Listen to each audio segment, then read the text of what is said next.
Okay, so welcome everyone to this is only the second episode, but I feel that this episode of the Make Better Health Choices is going to be an introduction to a load more on this very topic, which is about nutrition and what we eat and minerals and vitamins and stuff like that.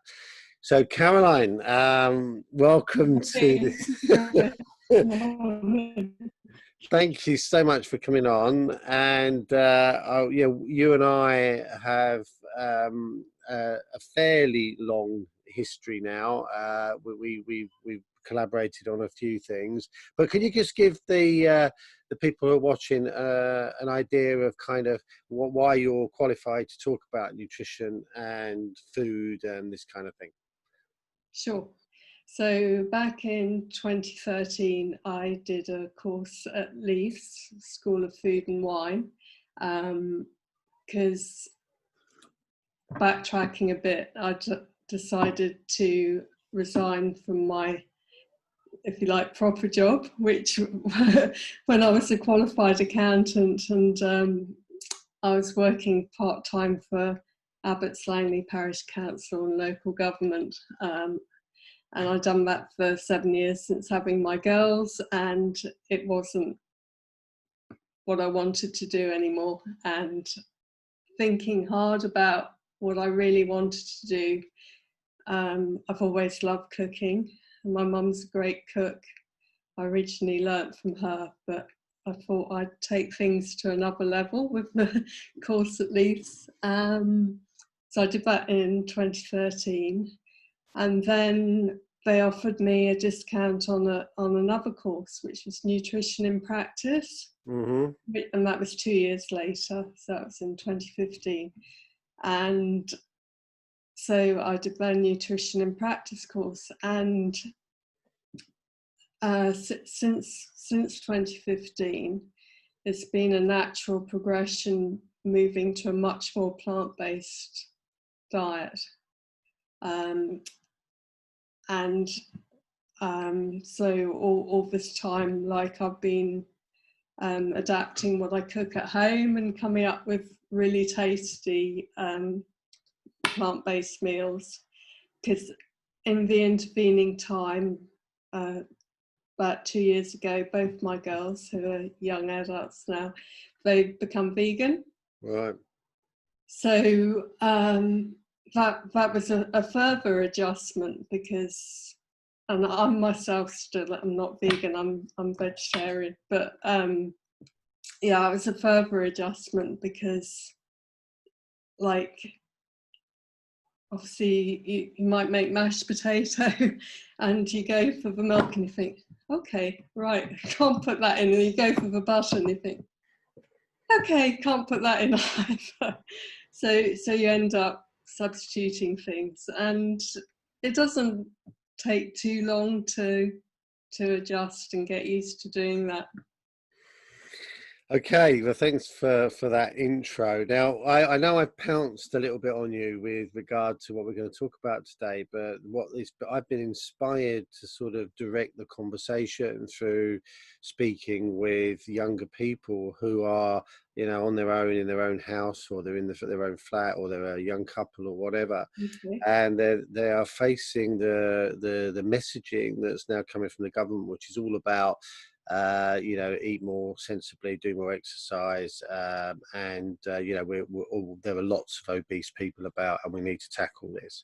Now, I'm not a believer that the government needs to act as a nanny. I think we all need to take way more responsibility for our own health. But this particular subject of cooking is a massive one. Now, when I was young, a very quick story, when I was young, I never cooked a thing at home. My sister was there, and if it was an egg on toast, she'd rattle it off, and I never bothered doing anything at all, right? So even from that, and that was up to the age of 22. So like from a start of zero, I've actually mastered cooking to a certain extent and feeding myself quite well, so it's achievable. Okay, I want to just let people know, if you don't know cooking, it's not the end of the world, all right? But There's a few questions that sprang to mind because obviously the body doesn't count calories. What it does need are nutrients, minerals, vitamins in order to function. And I think that's a really important message to get across to people. Absolutely, yeah. You know, the body doesn't know what you're talking about with regard to calorie, but it can use minerals and vitamins, right? So that's an important thing to say. Yeah. But here's a series of questions, and we can just talk about this after I've gone through them. But the question that people struggle with, I think, is, okay, what is it that a human body requires then? Right? What is it needs in order to function well? That's a very valid question, right? It's a complicated one, but it's a valid one. The next one is, okay, if I need then zinc or I need iodine, where does that come from? Now, there's a huge amount of learning here because it's not easy necessarily to find this stuff, and it's certainly not displayed in a way that makes it super simple to get the answers to these questions. Then, what can I produce in the kitchen? So, bearing in mind, I didn't cook a damn thing until I was in my early 20s, right? My capacity to cook was negligible, right? And I think with the current state of the society, you were very lucky that you were able to spend time in the kitchen with your mother learning how to cook, right? Now, I squandered that opportunity, right? However, I did see her cooking, and I knew the difference between a potato and a carrot. Yeah.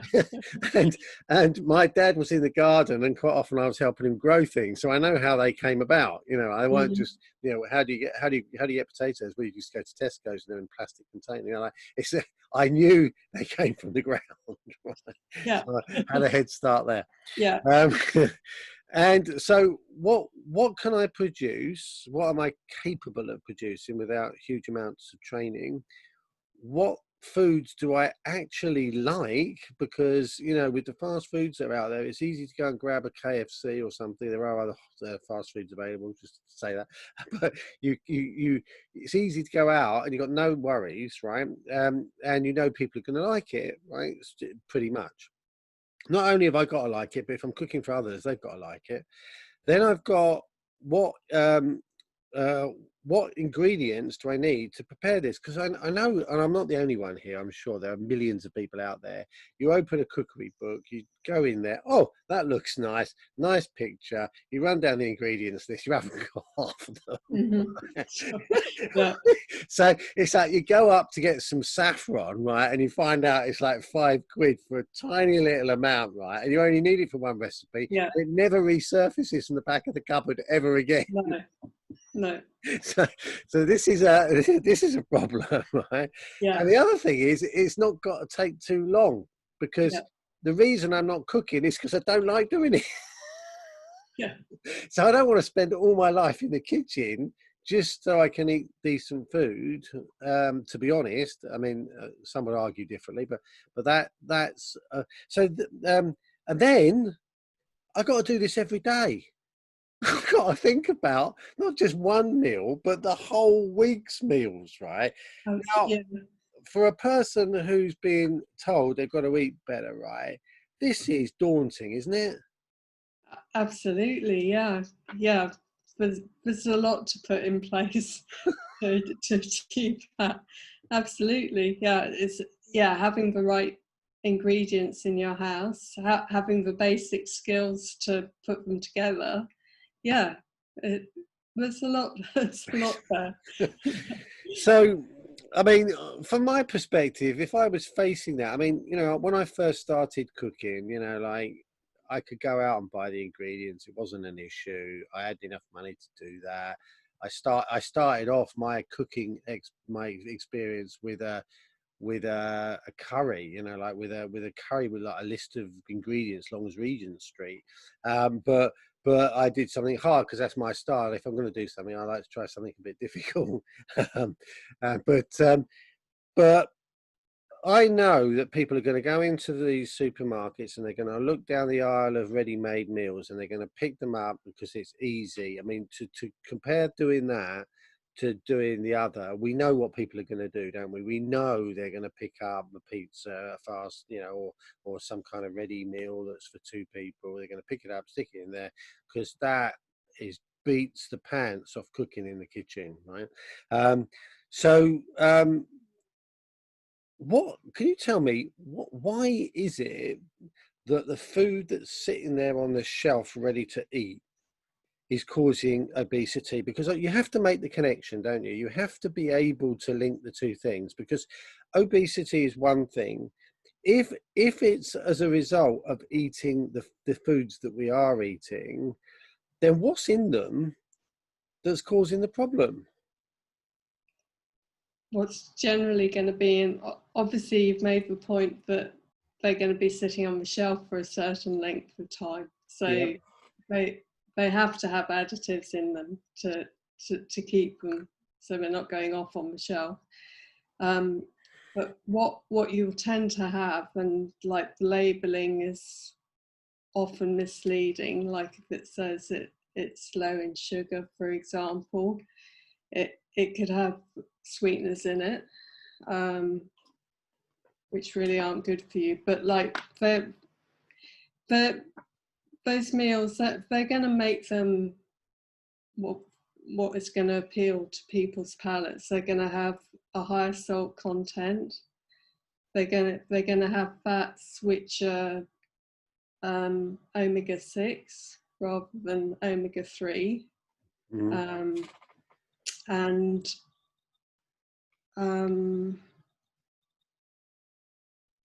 the additives in there. So yeah, high salt, sugar, and fat, basically. These, they're obviously making these things for profit, so they're not making them for our health, are they? They're making them because what they're putting in there is going to make more money, because it's a profit motive. Whereas when you cook in the kitchen, you're cooking with love, because you're putting everything that you are into it. So there's a difference there, isn't there? Absolutely, yeah, and obviously there'll be a nutritional breakdown and so on, but like take your curry for example. So if you buy a ready-made curry, like what is it? It's mostly sauce. Mm-hmm. Yeah, So yeah. and that's got the fat and the salt in and whatever else, but yeah, you're not getting a huge amount of nutrition from that. Okay, so we've listed the issues here. Where if you were faced with, I mean, it's pretty much a white sheet of paper. You're faced with someone, and you've got to start bringing this person into the into the fold of cooking for themselves. Yeah. Where do you start? Well, I do actually do this because Okay. because I teach teenagers how to cook. So like the basics is having some knife skills to start with to chop up some vegetables. But backtracking from that, obviously you have to have a few basics in your kitchen.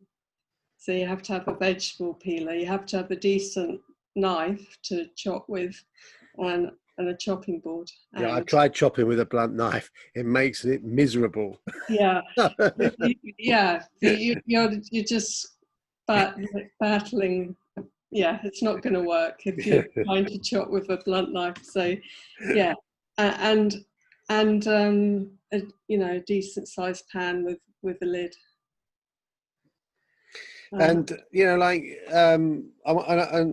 this particular session is only going to be like half an hour, so we're just really introducing the idea of what might well become a series of sessions on different aspects of bringing better nutrition into your life.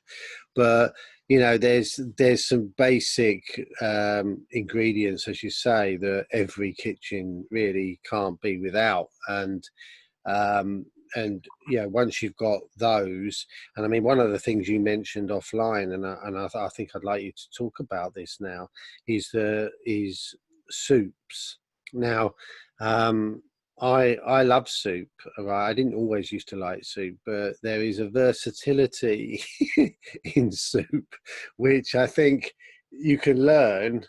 What you start with and what you end with a soup is not the same thing in my kitchen. Okay. Yeah. Why your soups, Chris? Yeah, but let's talk about your soups, because my soups are a legend in their own right. Okay. Well, this soup is, for me, it is just comfort in a bowl, and it's adapted actually from my mother-in-law's soup, because whenever we went to stay with her, she'd always have her vegetable soup prepared for us, and it's just lovely. And she'd give us a whole another course after of chicken and vegetables, but we really didn't need it because the soup was enough in itself. So so you start off the soup with onion, carrots and celery, which is a starting point for quite a load of dishes. So you chop those fairly finely, but it's it's a hearty soup, so it doesn't have to be bad. Plenty of flexibility in the preparation. Yeah. And then you take a cup of red lentils, which you rinse, and you take a quarter or half the cabbage and vegetable stock, and then for seasoning I put in a little bit of paprika, quarter of a teaspoon, but that's obviously optional, and I put in a teaspoon of dried mixed herbs, and you could buy fresh parsley to chop up and put in as well. I love parsley. So you just start with, so that's definitely a good addition, but you're not always going to have fresh parsley to hand, but if you have, put it in there. So yeah, you just start off with a bit of oil in the pan, add your chopped onions, carrots, celery, let them soften up a bit, then you put in your chopped cabbage. Again, it's rustic, so just bits of cabbage, don't have to shred it or anything like this.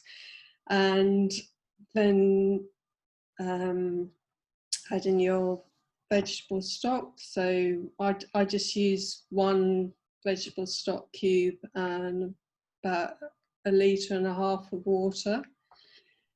Tip in your lentils, put your seasoning in, and then just let it all bubble gently away for about 45 minutes. And so you want it at the point where the lentils are starting to break up. So you're not really seeing the individual lentils anymore. And that sort of quantity, that is 8 helpings of soup. You can serve this with a rustic bread or soda bread, definitely. or anything that goes with. Oh, sorry, and I put a tin of cannellini beans in there as well. And I mean, this is the thing with soups, isn't it? There is no rule really. You could bung some parsnips in, or you could bung some swede in, or you could chuck in some cut up potatoes. Like really, you can do what you like with it. Completely, yeah. And what I say to people is, if you get in the habit of making a soup on a Sunday, you've got lunches with a roll for the whole week for not a lot of money. Like that's one decent meal a day with plenty of vegetables and minerals and vitamins in it. Yeah, what the ingredients that you'd buy, like obviously a bag of carrots and so on, but all the ingredients for that is £10, but then you've got ingredients for other meals in the week as well. So.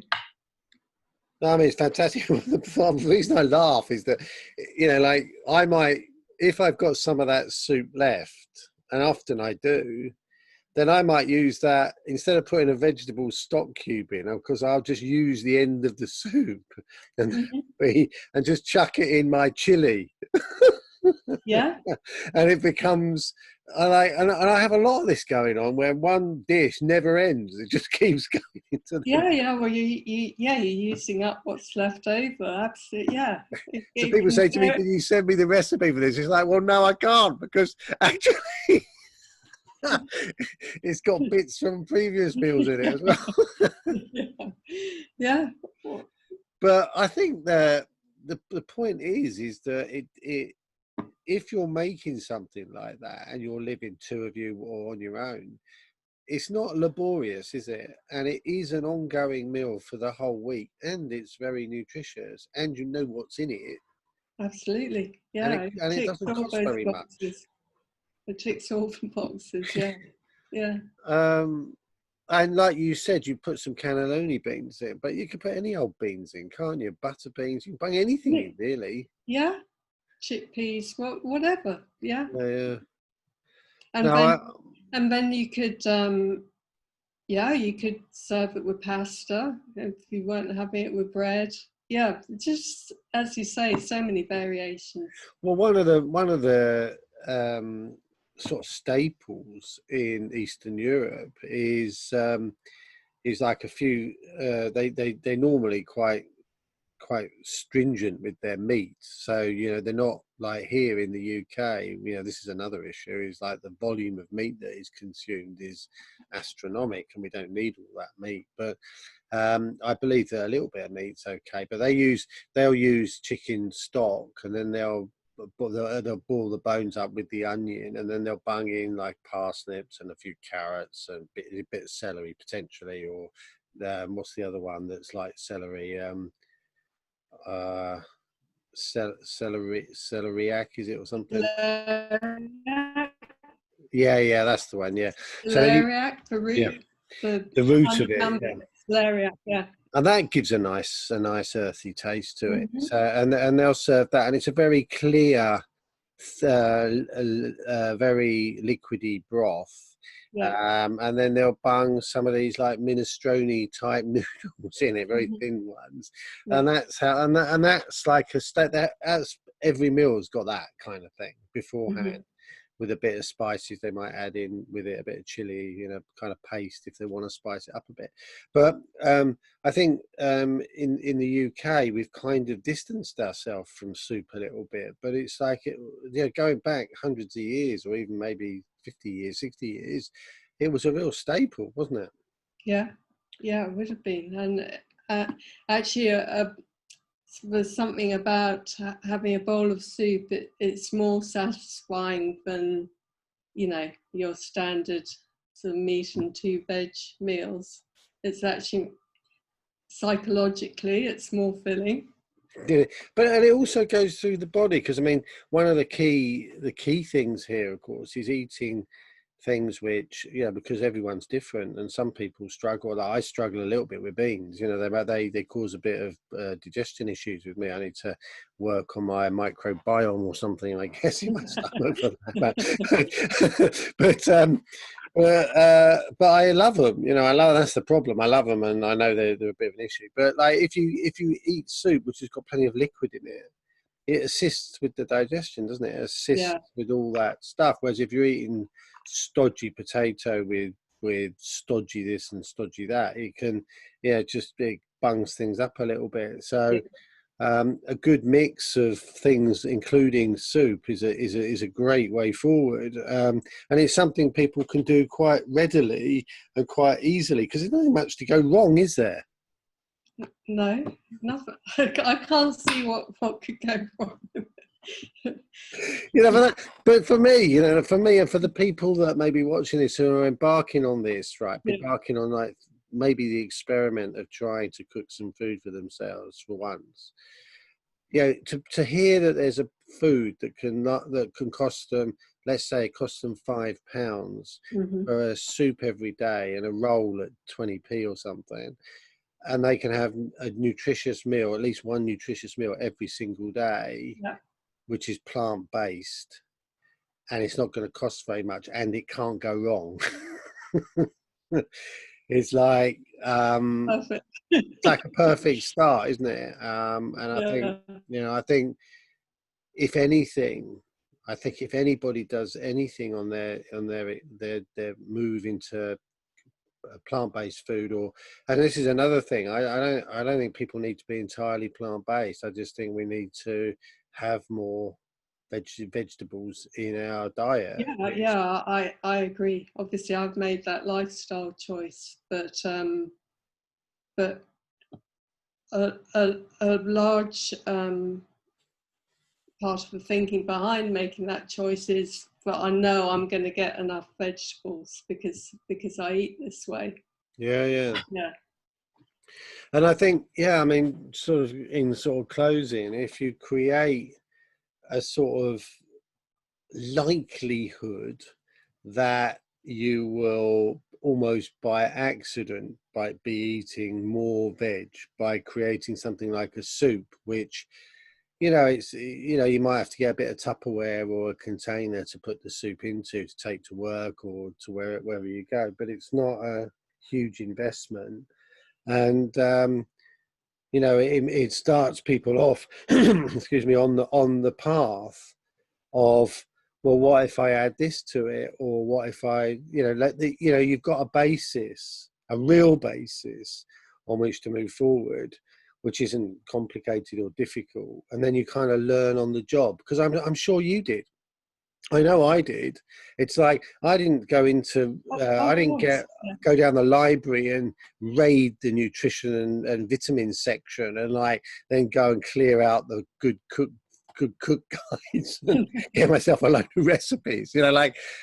I'd have a conversation with someone like you, and you go, oh, you try this. I say, oh, just send me the recipe. It'll be on scraps of paper. And then I go in the kitchen and I say, well, I've got all this stuff. I can make this. And off I did, and I made, oh, that's really tasty. And it sort of goes in my cut out clips, handwritten recipe place. I've got one of those too.